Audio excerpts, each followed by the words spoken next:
happening politically and also from the regulatory perspective. So US is not ready to adopt biosimilars during that time, like in the late 2000 and beginning of 2010. So it nearly took 9 additional years to get the first biosimilar approved in US.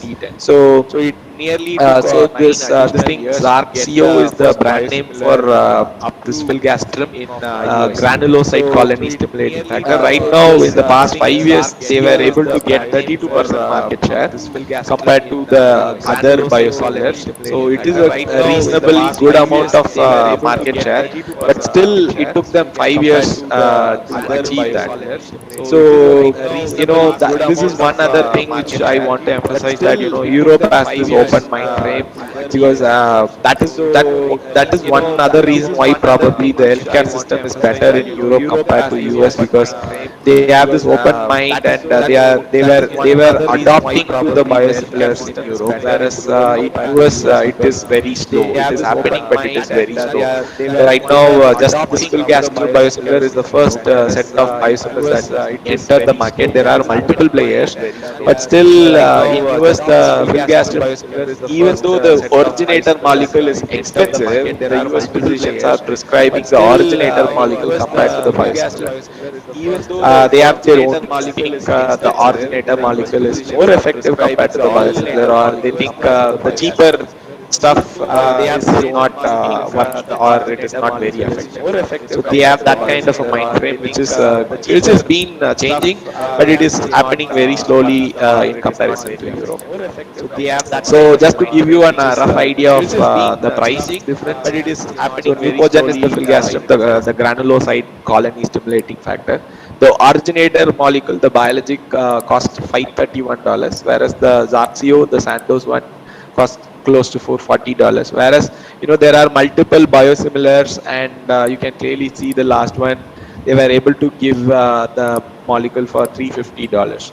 So basically what we can understand, when there are multiple players in the biosimilar space, you can drastically reduce the price of the medicine, and that is the best thing you can expect, and that is also healthy for the environment, right?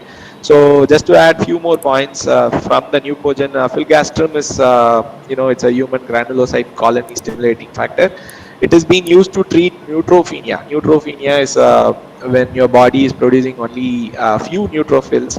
So this happens when someone is going through a chemotherapy or radiotherapy. So their neutrophils are also killed because they are fastly replicating.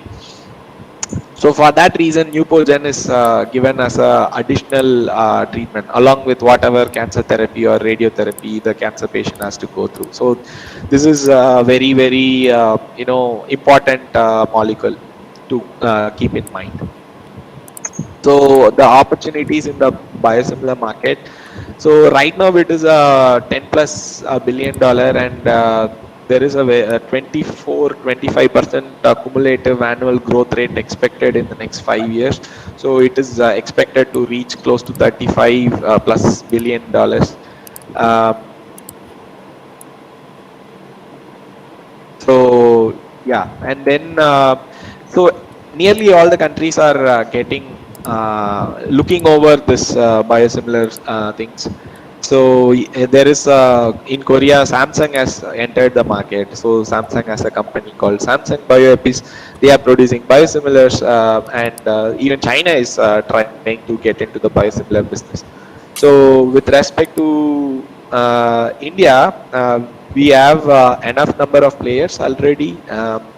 So they are producing different type of biosimilars. So Reliance, Indas, Biocon, Dr. Reddy's, Lupin. So there are so many key players in India. They are producing the biosimilars for the local market and also for the global market, because the originator molecule is expensive, and India is able to produce them with a relatively less price. So we have a clear edge uh, to get a bigger market share, like the way we had a larger market share for generic medicine. So in India, the regulatory is through DBT, and also it is through this Central Drug Standard Control Organization, whatever biosimilar you want to. So imagine if someone from PhD is having an idea of developing a biosimilar, the way it goes through is that they need to get this approval from CDSCO, and they are the main regulatory player. They decide whether the biosimilar can be approved or not, like the way Food and Drug Organization in the US, like FDA in US.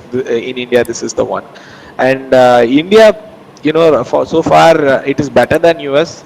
We are adopting the biosimilars, and we have more than 25 biosimilars.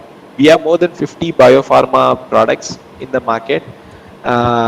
This is 2018 data, so right now I think it's even more, and we have also adapted more than 2 to 3 dozen biosimilars. So we have a very good acceptance rate for biosimilars.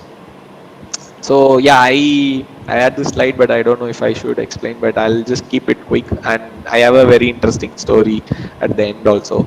So when I started at Novartis, there were so many molecules. I was like not able to keep track of everything. So then I asked during one of our session how do they name the molecules. Then the mentor mentioned this